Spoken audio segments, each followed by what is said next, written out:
कहानी की शुरुआत में हमें दो पुलिस ऑफिसर क्लिफ और रोनी को दिखाया जाता है, जिन्हें फ्रैंक नाम के एक फार्मर ने बॉब नाम के एक आदमी को अरेस्ट करने के लिए भेजा था, क्योंकि किसी ने फ्रैंक की मुर्गियों को चुरा लिया है और उसे लगता है कि उसकी मुर्गियां चुराने के पीछे बॉब का ही हाथ है। यहाँ क्लिफ बॉब को बाहर आने के लिए कहता है, लेकिन बॉब बाहर आने से मना करता है और इन पर गोली चला देता है। बॉब के बाहर न आने पर क्लिफ उसे बिना अरेस्ट किए ही वहाँ से चला जाता है। दरअसल पुलिस ऑफिसर क्लिफ बॉब को पिछले 50 सालों से जानता है और उसे लगता है कि बॉब ने फ्रैंक की मुर्गियों को नहीं चुराया है और इसीलिए वो उसे अरेस्ट करके अपने साथ नहीं लाया है। रास्ते में क्लिफ को थोड़ा अजीब लगता है, क्योंकि इस समय उनकी घड़ी में शाम के 8 बज रहे होते हैं और वहाँ पर अभी भी दिन की तरह उजाला है। खैर, इसके बाद हम एक न्यूज को देखते हैं जिसमें बताया जाता है कि अर्थ का रोटेशन पूरी तरह से बदल गया है, इसीलिए दिन और रात का टाइम भी बदल चुका है। अर्थ का रोटेशन बदलने से अर्थ पर रहने वाले लोगों को बहुत ज्यादा मुसीबतों का सामना करना पड़ सकता है, क्योंकि उसकी वजह से मौसम खराब हो जाएगा और हो सकता है कि कुछ टाइम बाद अर्थ पूरी तरह से खत्म हो जाए। इसके बाद हम बॉब को देखते हैं, जो कि नोटिस करता है कि जो मशरूम दूसरे मौसम में उगने थे वो मशरूम अभी उग रहे हैं। इसके बाद हमें एक और न्यूज को दिखाया जाता है, जिसमें एक लेडी बताती है कि अचानक उसकी कैट ने गुस्से में आकर उस पर बुरी तरह अपने पंजों से अटैक कर दिया। इससे हमें पता चलता है कि इस लेडी की पालतू कैट का उस पर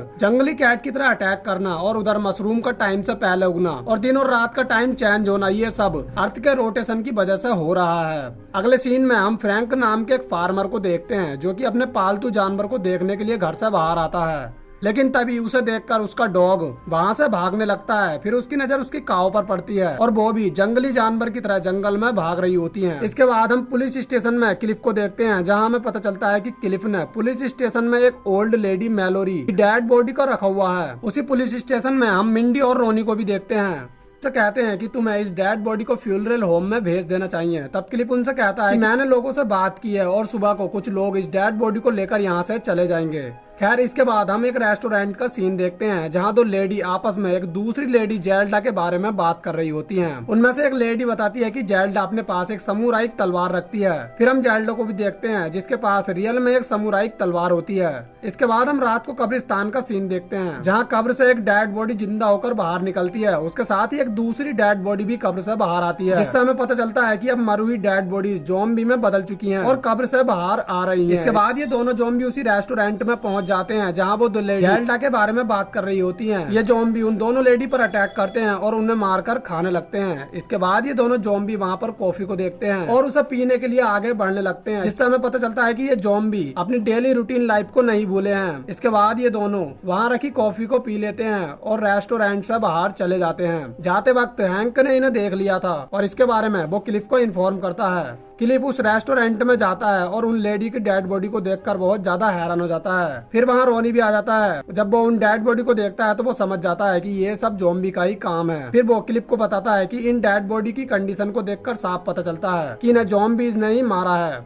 मैंने ज़ॉम्बी की बहुत सारी फिल्म को देखा है और मैं ज़ॉम्बी के बारे में अच्छी तरह से जानता हूँ, लेकिन क्लिफ रोनी की बात पर बिल्कुल विश्वास नहीं करता। इसके बाद हम तीन फ्रेंड को देखते हैं, जो कि कार से कहीं ट्रिप पर जा रहे होते हैं। रास्ते में वो एक गैस स्टेशन पर गैस भरवाने के लिए रुकते हैं। वहाँ जो वो भी नाम के एक शॉपकीपर से रुकने के लिए एक होटल के बारे में पूछने लगती है। तब वो भी उसे बताता है कि आगे एक होटल है जहाँ तुम तीनों आराम से रुक सकते हो। इसके बाद ये तीनों उस होटल में पहुँच जाते हैं, जहाँ पर क्लिफ और रोनी भी होते हैं। रोनी उन तीनों से कहता है कि रात को वो घर से बाहर ना निकलें और घर के दरवाजे को अच्छी तरह से लॉक कर लें। उनमें से एक लड़का रोनी से कहता है कि मैं जानता हूँ कि ये सब अर्थ के रोटेशन की वजह से हो रहा है और उसी की वजह से ज़ॉम्बी कब्र से बाहर आ रहे हैं। इसके बाद क्लिफ और रोनी एक कब्रिस्तान में जाते हैं, जहाँ इनकी नजर कब्र के खाली गड्ढों पर पड़ती है, जिनसे ये समझ जाते हैं कि इन कब्र की सारी डेड बॉडीज ज़ॉम्बी बनकर बाहर निकल गई हैं। यहाँ बॉब भी इन पर नजर रख रहा था और इनके जाने के बाद बॉब कब्र के पास आता है और उन गड्ढों को देखकर उसे भी समझ आ जाता है कि अब ये सब ज़ॉम्बी बन रहे हैं और वो कहता है कि अब पूरी दुनिया पर मुसीबत आने वाली है।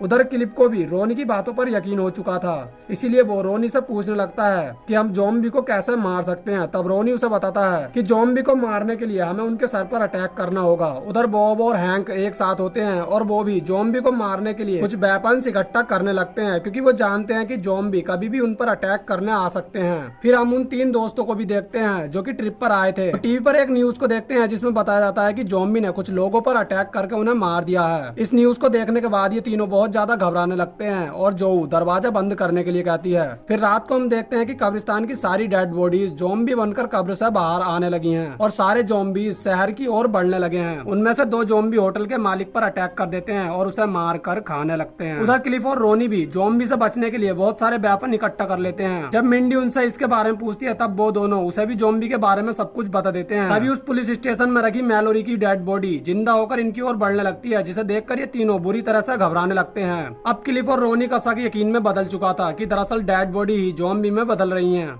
उसे मारने के लिए क्लिफ उस पर गोली भी चलाता है, लेकिन उस गोली का कोई भी असर नहीं होता। तभी रोनी एक वेपन से उस ज़ॉम्बी का गला काट देता है, जिसके बाद वो ज़ॉम्बी पूरी तरह से मर जाती है। उधर जेल्डा फ्यूनरल होम में रखी डेड बॉडी का मेकअप कर रही होती है। इसी दौरान वो दोनों डेड बॉडी भी ज़ॉम्बी बनकर जिंदा हो जाती है। तभी जेल्डा अपनी तलवार से उन दोनों ज़ॉम्बी का गला काट देती है, जिसके बाद वो दोनों ज़ॉम्बी भी मर जाते हैं। फिर हम देखते हैं कि ज़ॉम्बी पूरे शहर में फैल चुके हैं और उन्होंने हर जगह पर अटैक कर दिया है। बॉबी और हैंक ने भी उनसे बचने के लिए खुद को एक रूम में लॉक कर लिया है, लेकिन ज़ॉम्बी दरवाजा तोड़कर अंदर आने लगते हैं और फ्रैंक और बॉबी उनके सर पर अटैक करके उन्हें मारने लगते हैं। कुछ ज़ॉम्बी एक होटल पर अटैक कर देते हैं और वहाँ के गार्ड को मारकर खाने लगते हैं। वहाँ 3 छोटे बच्चे भी होते हैं जो ये देखकर बहुत ज्यादा डर जाते हैं और बाहर की ओर भागने लगते हैं। उधर पुलिस स्टेशन में वो तीनों इस बात से बहुत ज्यादा परेशान होने लगते हैं कि ज़ॉम्बी ने इनके पूरे शहर पर ही नहीं बल्कि पूरी दुनिया पर अटैक कर दिया है और इसके लिए सरकार कुछ भी नहीं कर रही है। फिर हम जेल्डा को देखते हैं जो कि पुलिस स्टेशन की तरफ आ रही थी और जो भी ज़ॉम्बी उसके सामने आता है वो उन सारे ज़ॉम्बी को मार देती है। इसके बाद वो पुलिस स्टेशन पहुंच जाती है। वहाँ वो क्लिफ से कहती है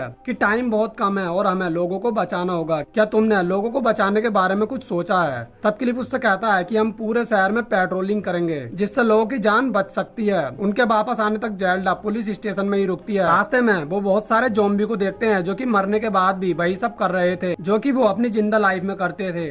वो तीनों जो और उसके फ्रेंड को देखने के लिए होटल में जाते हैं, जहां वो देखते हैं कि उन तीनों को भी ज़ॉम्बी ने मारकर खा लिया है। ये देखकर इन्हें बहुत ज्यादा दुख होता है। इसके बाद रोनी उन तीनों की गर्दन काट देता है ताकि वो तीनों भी ज़ॉम्बी में ना बदल जाएं।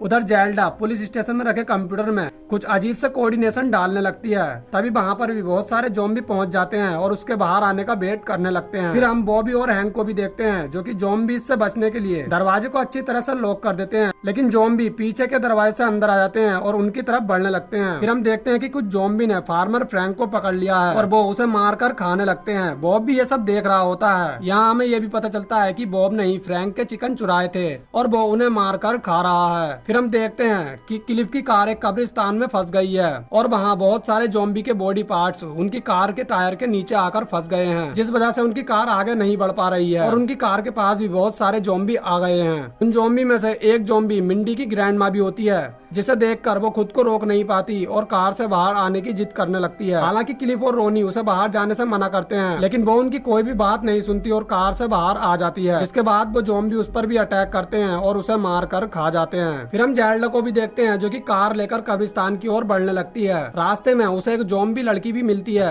जिसे वो अपनी तलवार से मार देती है। इसके बाद वो कब्रिस्तान पहुंच जाती है। तभी आसमान से एक यूएफओ बाहर आता है, जिसे देखकर वो बहुत ज्यादा खुश हो जाती है। दरअसल उस यूएफओ को ही जेल्डा ने कंप्यूटर से कोऑर्डिनेशन करके बुलाया होता है। क्लिफ और रोनी भी ये सब देख रहे होते हैं और वो ये देखकर बहुत ज्यादा हैरान हो जाते हैं। उस यूएफओ को देखकर सभी ज़ॉम्बी उसके पास पहुंच जाते हैं। इसके बाद जेल्डा उस यूएफओ के पास जाती है, जिसके बाद वो यूएफओ उसे ऊपर खींच लेता है और उसे अपने साथ लेकर वहाँ से चला जाता है। ये देखकर क्लिफ और रोनी को कुछ समझ नहीं आता और अब वो दोनों ही केवल जिंदा बचे थे, इसीलिए वो ज़ॉम्बी का सामना करने का डिसाइड करते हैं और कार से बाहर निकलकर ज़ॉम्बी से लड़ने लगते हैं। तभी ज़ॉम्बी उन्हें चारों तरफ से घेर लेते हैं और अंत में ज़ॉम्बी इन दोनों को भी मार देते हैं। और दूर खड़ा बॉब भी ये सब देख रहा होता है, लेकिन वो इन्हें बचाने के लिए आगे बिल्कुल नहीं आता, क्योंकि वो जानता है कि अगर वो इन्हें बचाने के लिए जाएगा तो इनके साथ साथ वो भी मारा जाएगा। और इसी के साथ ये मूवी यहीं पर एंड हो जाती है।